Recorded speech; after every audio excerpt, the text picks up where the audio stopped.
Africa, where nature, predators, prey, and everything hidden from sight reside, where ambushes are frequent to pounce on any prey that quenches the hunger and thirst of the land.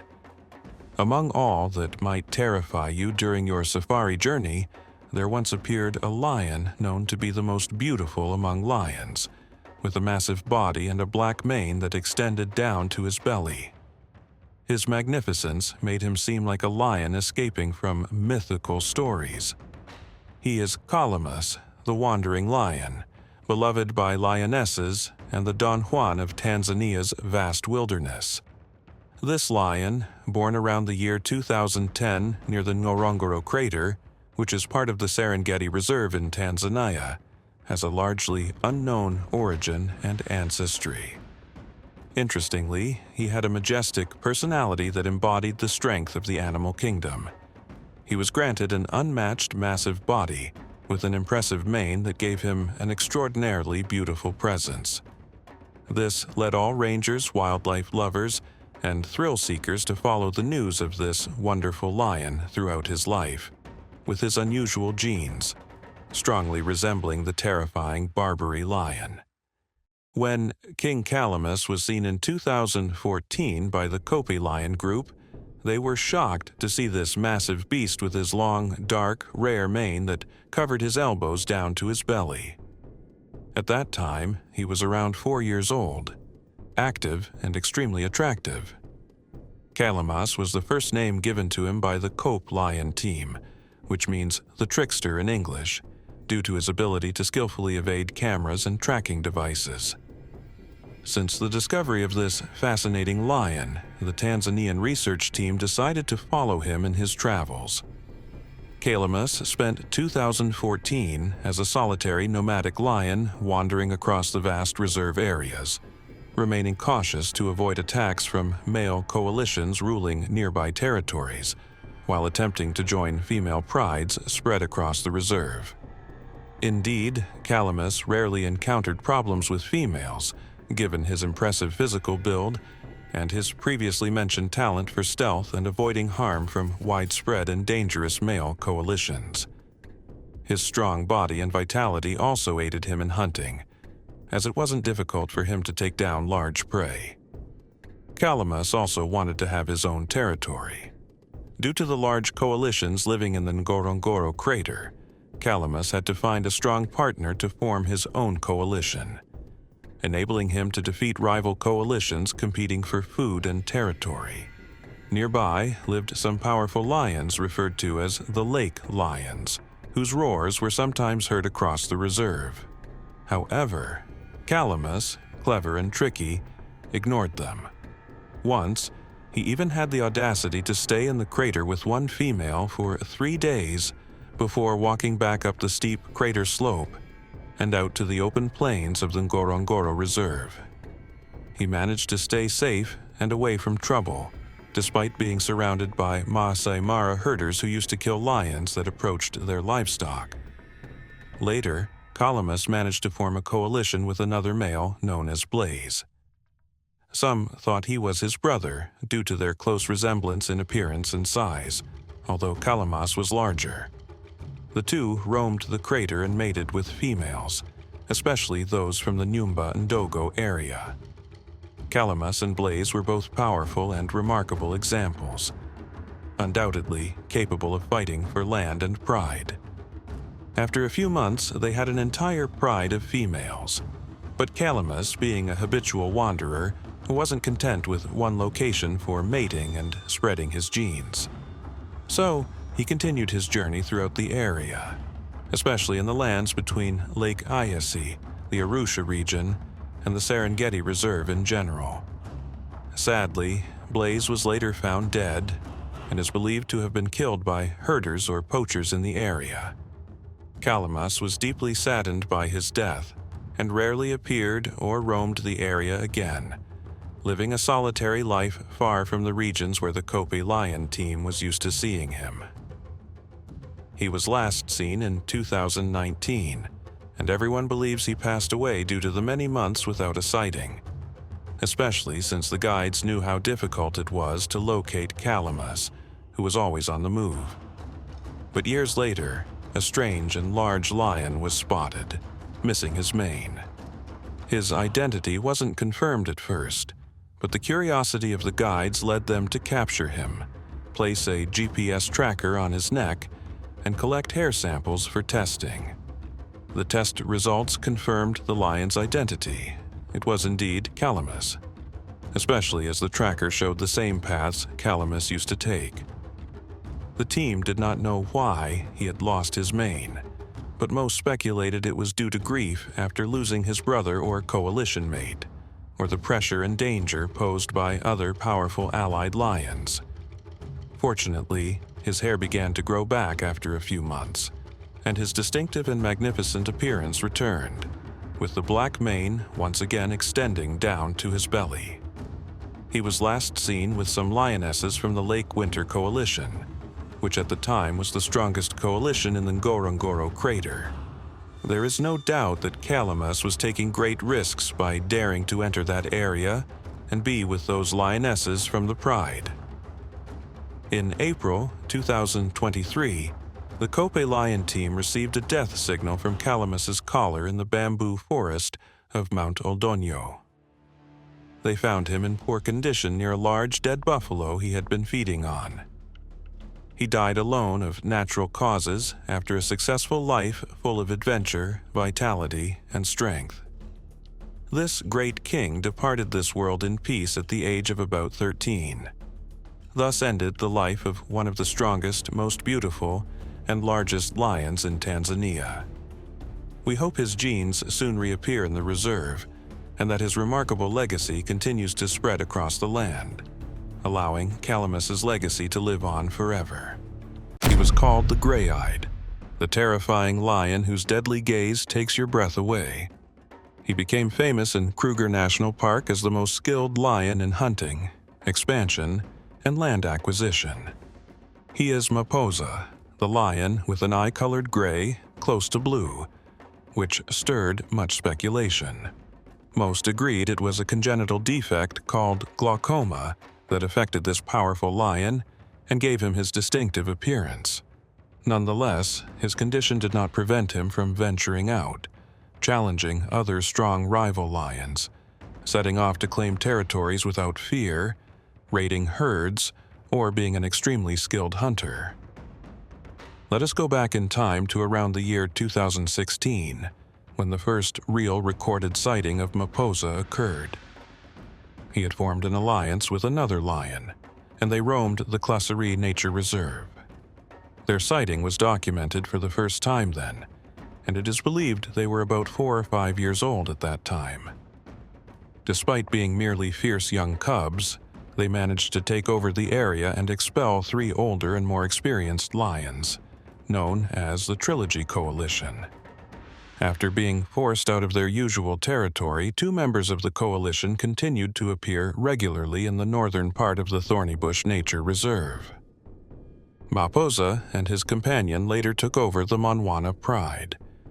Shortly after, a deadly encounter with a massive and aggressive buffalo led to the death of one of the Trilogy males, who had wandered far from his previous territory. After eliminating the Trilogy male, the 2 Maposa lions asserted their dominance over the former coalition's territory by mating with the Pride females who had remained. This period was ideal for the 2 lions to gain experience and strengthen their tactics in attack and hunting, as they settled happily and quietly in the eastern part of Classerie for the following 2 years. In 2018, the Ross males infiltrated the reserve and took over the area controlled by the Maposa Coalition. At the same time, Maposa and his companion had disappeared, and rumors circulated that Maposa had tried to flee and survive alone after being injured while trying to hunt a violent, massive buffalo. Shortly after, tour guides in the Thornybush Reserve began regularly spotting Maposa again. As usual, he was seen patrolling the central and eastern parts of the reserve, marking his territory and reaffirming his dominance over the new area. By the end of 2018, Maposa had succeeded in taking over the Avoca Pride, which usually resides on the eastern border between Thornybush and Timbavati. Shortly after, this powerful lion managed to father 6 new cubs within that pride. At this point, one of the trilogy males was seen, old and weak, still roaming the northern part of Thornybush. Although he seemed dominant in that northern area, he was later spotted wandering beyond his territory. It is believed that during one of these exploratory trips, he encountered Maposa, and it is assumed that they fought an extremely aggressive battle for dominance and to assert presence. The trilogy male was severely injured and eventually died due to complications and pain from those wounds. In late 2019, 2 new young male lions appeared in Thornybush, known as the Shikukutsu males. Strangely, after monitoring, they were seen with Maposa without any conflict among them. On the contrary, the 3 males formed a new coalition, bolder, more violent, and eager to expand, launching raids deep into the northern parts of the reserve. The young Shikukutsu males were considered extremely strong and impressively skilled hunters. Their great boldness confirmed their dominance in northern Thornybush, and they are now fearlessly exploring the far south. Although Maposa was with the 2 Shikukutsu males, he preferred to remain alone, specifically in the northern half of the reserve, where he ventured alone to assert his control over the borders. Eventually, he was found mating with 2 lionesses from the Monwana pride, indicating that he would soon father cubs and continue to assert his dominance over the area, thereby re-establishing his expansion zones in the near future. Nevertheless, nothing is guaranteed in the harsh wilderness, where even the mightiest beasts must face numerous crises and adapt to death that lurks everywhere. The wild has proven, through many coalitions, how hard it is for lions to remain dominant forever. They must accept the reality of weakness, aging, or the risk of injuries and diseases that often claim the lives of even the most resilient lions in the vast, dangerous, trap-laden lands of Africa. Across the vast forests and savannas in the rich lands of Africa, 2 African tribes competed for one of the most beautiful and fertile areas on Earth, the Ngorongoro crater, known for its habitats, greenlands, and abundant water. Battles occurred in various ways, and nature was used as a weapon in the fight, as the power of nature could be a strong and furious ally. Only the sound of wind and the rustling of leaves witnessed the calm moments that preceded the chaos. At a time when technology did not exist, natural resources were worth fighting for, and to control them, only one tribe could remain. At that time, the Datogos tribe, in their quest to dominate the Maasai, resorted to a war tactic that would remain in memory for generations, where wild predatory animals were used as weapons of destruction. Lions and leopards, those majestic creatures that ruled the savanna, were turned into tools of mass destruction. They were captured, starved, and enraged, then released near enemy villages to devour anyone who crossed their path. Nevertheless, the Maasai, the most famous tribe in Africa, continued to grow and flourish. Today, environmental reserves and non-governmental organizations near Ngorongoro preserve not only the local wildlife, but also the stories that made this land culturally rich thanks to the remnants of its deadly past. Returning to the thrilling events of that epic battle, the Ngorongoro crater, with its towering edges and deep valleys, is one of Africa's greatest natural wonders. This volcanic caldera lies in northern Tanzania, not far from the Kenyan border, and is connected to the famous Serengeti region. It is a miniature model of wildlife and an ecosystem almost untouched by human hands. To understand the scale of the conflict that arose in this land during the 19th century, one must appreciate the geography of Ngorongoro, for it was ultimately what was being fought over. Formed around 2.5 million years ago due to a catastrophic event that forever shaped the region's landscape, the cone of a massive volcano collapsed after erupting. Thousands of years later, this place transformed into a stunning environment that is home to incredibly powerful animals. Forests cover the edges of the crater, while its interior consists of a mosaic of habitats, including vast grasslands, swamps, and rivers. Today, safari lovers visit the place as an escape from Africa's usual landscapes. Among the tribes that made the Ngorongoro crater their home, two stood out due to their influence and power: the Maasai and the Datogos. The Maasai were known for their bravery and skills as cattle herders, as well as excellent warriors and trackers. They inhabited the rims and plains surrounding the crater. They lived in harmony with nature, revered cattle as a primary source of sustenance and a symbol of wealth, and their customs were deeply rooted in tradition, maintaining a symbiotic relationship with the land they inhabited. On the other hand, the Datogos had a culture of dominance. They were known for subjugating smaller tribes and merging their lands and resources. Their society was organized in a strict, quasi-military manner with a class system defining every individual's role, and harsh punishments for those who broke the rules. It is said that the Datogos were ruthless, and that some of them practiced cannibalism, a habit that terrified their neighbors and contributed to their fearsome reputation. This battle and historical event dates back to the early 19th century, between around 1801 and 1810, when the need for more natural resources in the search for fertile lands intensified intertribal conflicts. For many years prior, the Maasai and Datogos lived in relative peace, separated by the vastness of the crater and its natural boundaries.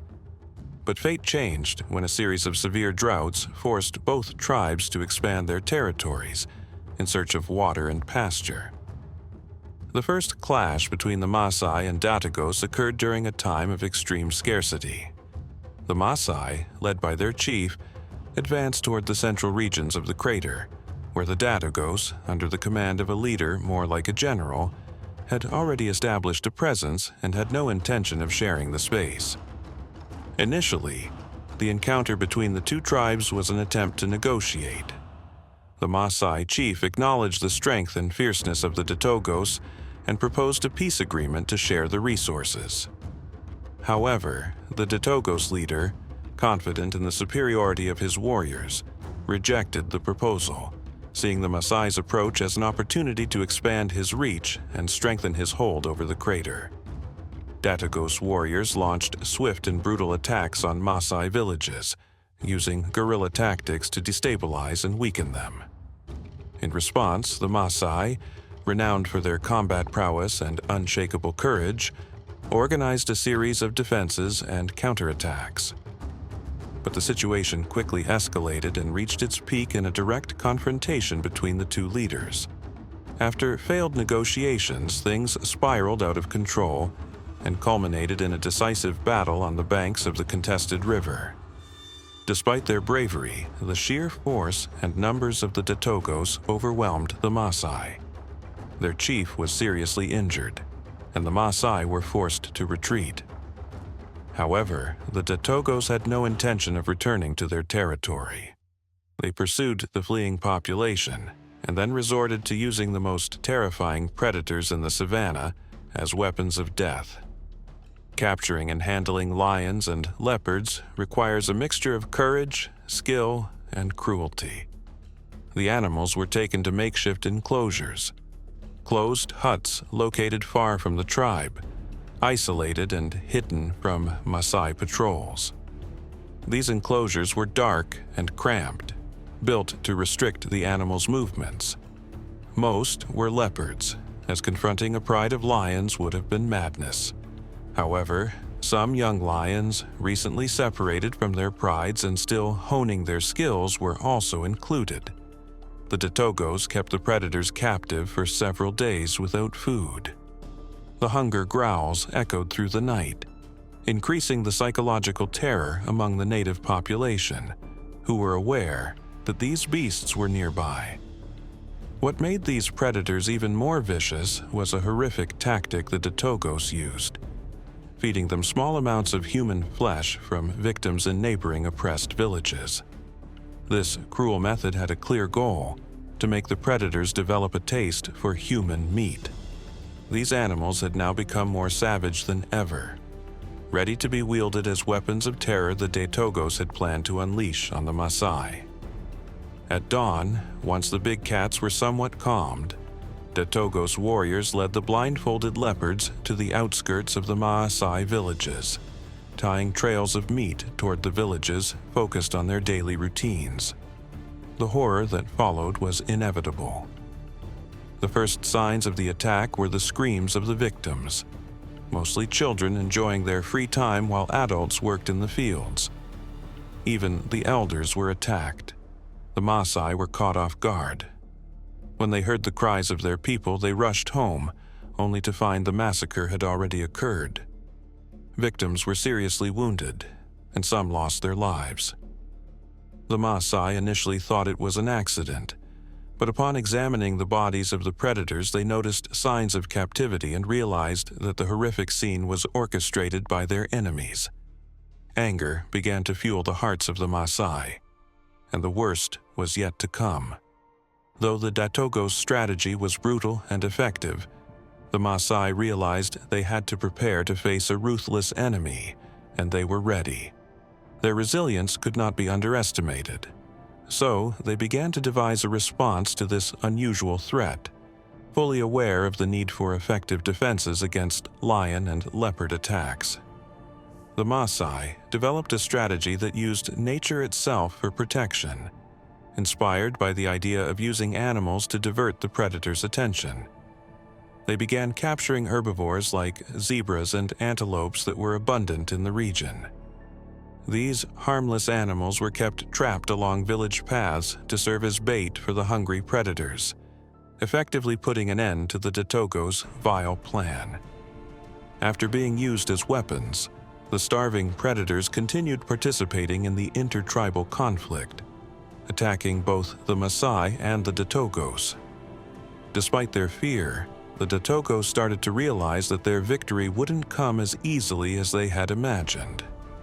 The battle for the Ngorongoro crater intensified, and the fate of both tribes hung in a fierce struggle that defied the laws of nature. The Maasai realized that to win, they could not rely solely on defense. They needed to take the fight into enemy territory and dismantle the Datogos base. With help from allied tribes, the Maasai began planning a series of coordinated attacks on Datogos villages, using intelligence and terrain knowledge to their advantage. Thanks to their natural ability to move quickly across rugged lands, the Maasai launched surprise midnight attacks on Datogos positions. Fleeing into the savannah was extremely dangerous, especially since lions were most active at night.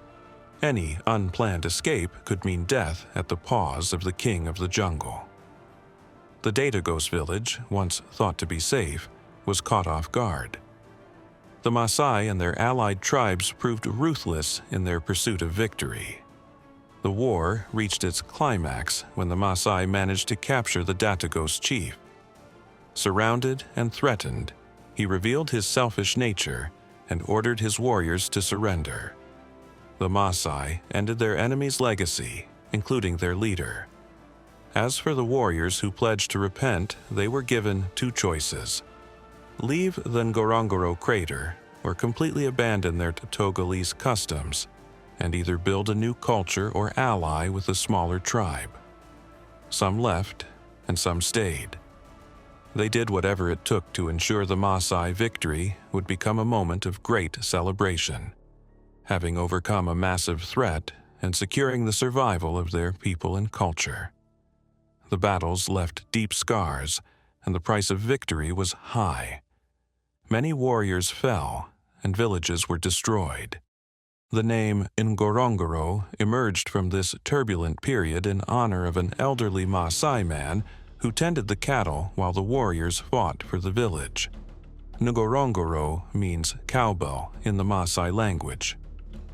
Since cattle are considered a divine gift by the Maasai, the name honored the man who cared for their most sacred asset while the young men were at war. Although the true origin of the name Ngorongoro remains uncertain, some believe it refers to the Maasai warriors' battle cries as they charge the enemy. Today, only the Maasai tribe remains in the Ngorongoro area, but their culture and way of life have significantly evolved. The old nomadic lifestyle and ancient traditions have given way to a more stable life, influenced by modern economic and social forces. Many Maasai now live in permanent villages, their herding practices modernized, and they've joined conservation efforts to help protect the local wildlife. While the Ngorongoro crater remains one of the most magnificent and beautiful places in Africa, the Maasai continue to be its guardians, honoring the memories of their ancestors and ensuring the legacy of Ngorongoro lives on for future generations. Wild world where strength and cunning rule, a name echoed like a legend among the predators. It was Sultan, the lion no enemy dared to challenge, an absolute king who ruled with an iron fist, surrounded by a group of lionesses ready to serve him at every moment.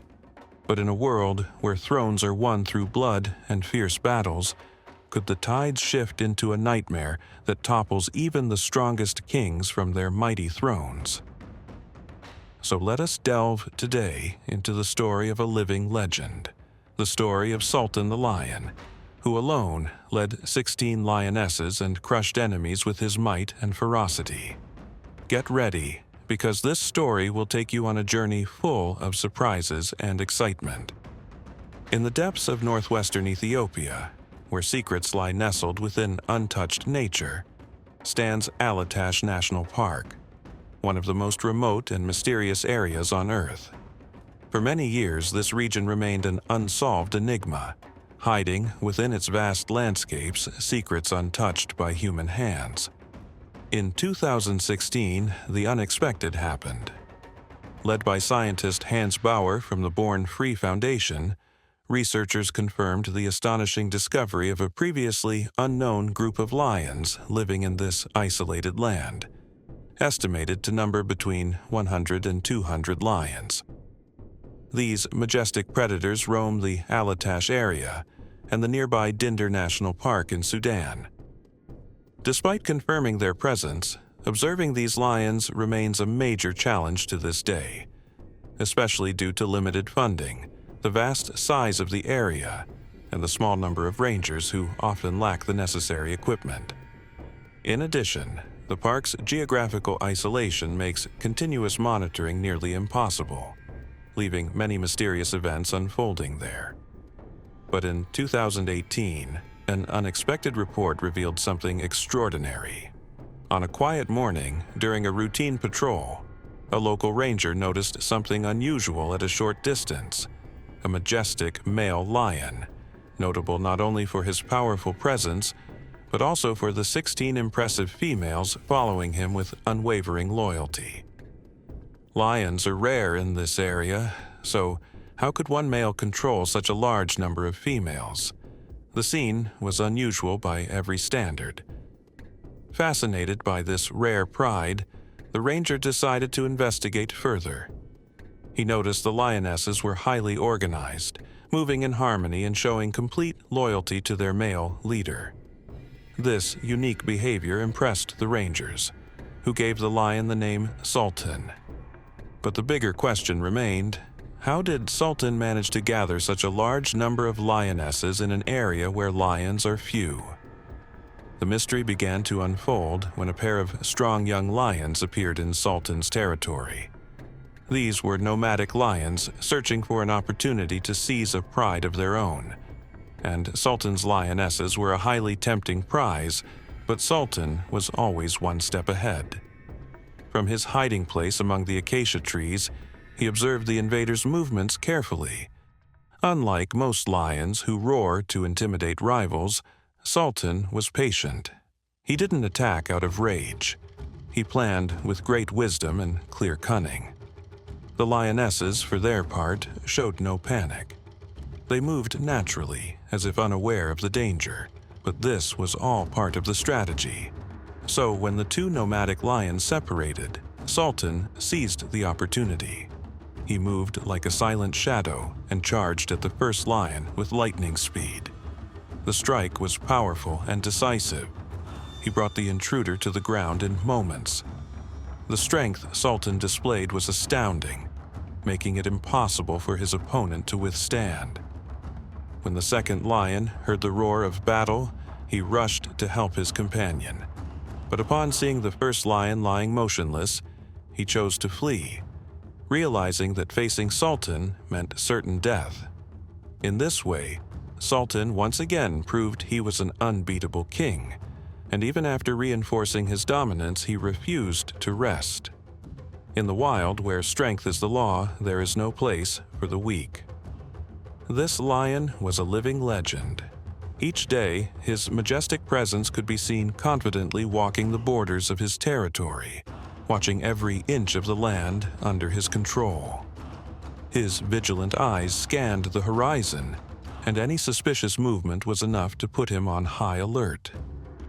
As the months passed, Sultan continued to prove why he was a feared leader. Time and time again, he stopped nomadic lions from trespassing into his domain and drove them away, demonstrating his unmatched power and undisputed rule. But something began to draw the attention of the rangers observing the pride from afar. As the cubs grew, they noticed a strange pattern. All the cubs were female. Not a single male cub was born into Sultan's coalition. This discovery intrigued researchers because it diverged from the natural pattern. Statistically, the ratio of male to female lion cubs is about 30% males to 70% females. But here, the situation was entirely different. A new theory began to emerge. What if Sultan hadn't gathered all those lionesses over time? What if the females were actually the same ones from the original pride he had conquered? In large prides, it's expected that at least one male would appear in every litter. But in Sultan's case, that never happened, and it couldn't simply be a coincidence. Over time, the pride grew to 22 lionesses, 16 adults and 6 cubs, with signs of maturity starting to appear. Some lionesses were pregnant again, and the next few months would be crucial to understanding whether this pattern would continue. But fate had another surprise in store. This time, the danger didn't come in the form of a rival lion, but as hyenas. During a night patrol, Sultan found himself surrounded by a large pack of ravenous, furious hyenas. He was alone, yet he fought fiercely for his life. He managed to bring down several hyenas, but the wounds he sustained were severe, most of them fatal. As days passed, his wounds became infected, and fever consumed his body. He could no longer move as he once did. The lion, who once walked proudly, had become limping, dragging his legs painfully across the dry land. The lionesses tried to approach him, but the presence of a weak leader no longer comforted them. Sultan, the lion who was once a symbol of power, had become a shadow of what he used to be, a timeless tale etched into the landscape. Eventually, Sultan died, and with his departure, the lionesses remained together for a while, awaiting the arrival of a new male to take his place. But no lion came. The region was not crowded with nomadic males, and without a new leader, the pride's separation was inevitable. When the new cubs were born, only 3 survived, and the surprise? All of them were female again. The theory was confirmed.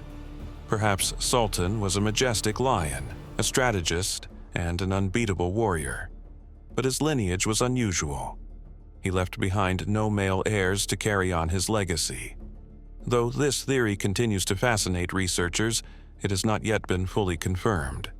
Scientists are still studying the phenomenon, trying to determine whether this pattern is repeating in other lion populations. Sultan's story does not end with his death. It is a story of unanswered questions. where mystery cloaks his legacy. He was one of the most exceptional lions in that region, leaving behind an army of females who later spread across the savanna in search of new kings. No one can surpass it. It is the largest ever recorded. Its capabilities and strength are astonishing, competing in size with the modern African lion, making it the most dangerous and terrifying species among its kind.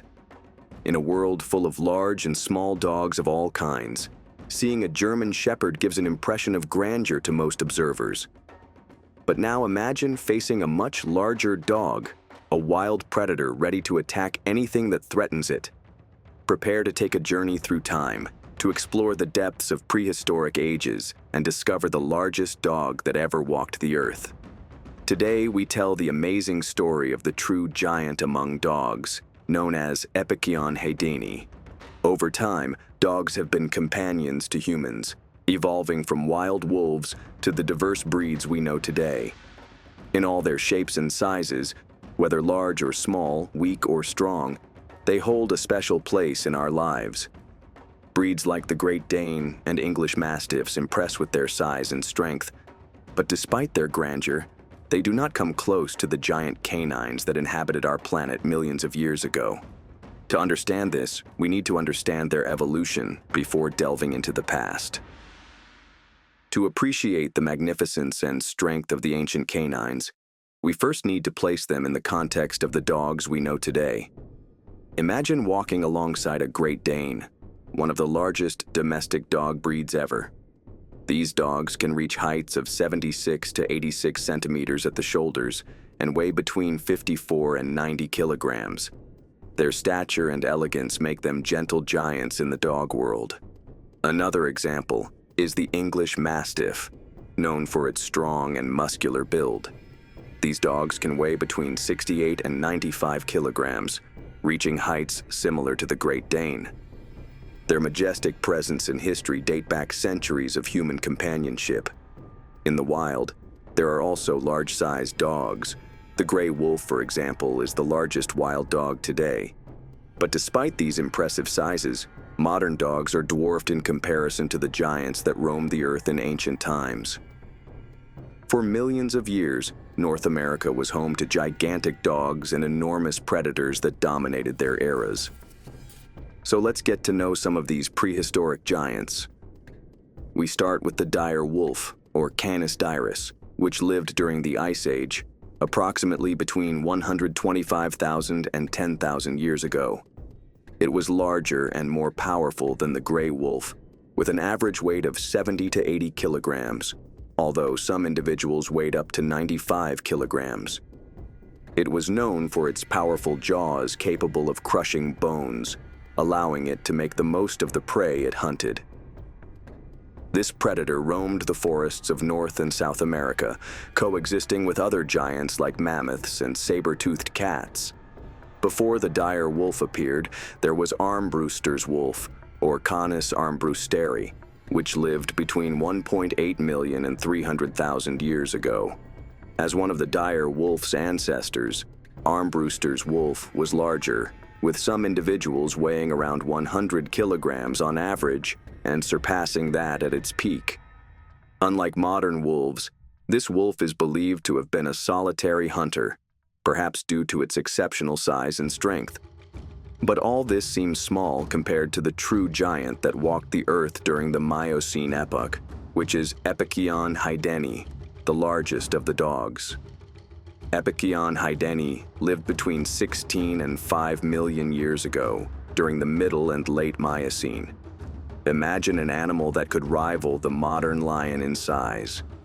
Its total length, including the tail, was about 2.4 meters, with a shoulder height between 90 centimeters and 1 meter, dominating vast areas of North America. Its weight averaged 136 kilograms, but estimates suggest that some individuals reached 170 kilograms at their peak. Its jaws were extremely powerful, capable of generating a bite force close to that of the modern jaguar. Its teeth were specialized for cutting meat and crushing bones, indicating a highly aggressive diet. This allowed it not only to hunt large prey, but also to consume parts that other predators could not benefit from.